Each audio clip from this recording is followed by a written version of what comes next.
श्री दशावतारस्तुते नमः कारणमस्याय प्रलयाब्धिचराय च हयशिष्णे नमस्तुभ्यं मधुकैटभमृत्यवे अकूपाराय बृहते नमो मन्दरधारिणे चित्योद्धारविहाराय नमः सूकरमूर्तये नमस्तेऽद्भुतसिंहाय साधुलोकभयापः वामनाय नमस्तुभ्यं क्रान्तत्रिभुवनाय च नमो भृगूणां पतये द्रप्तशत्रवनच्छिदे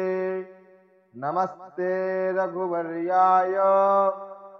रावणान्तकराय च नमस्ते वासुदेवाय नमः संकर्षणाय च प्रद्युम्नाय निरुद्धाय सात्वतां पतये नमः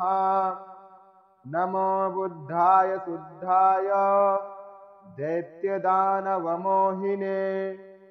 म्लेच्छप्रायच्छत्रहन्ते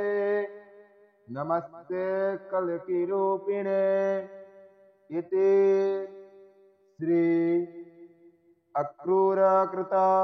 दशावतारस्तुतिः सम्पूर्णम्।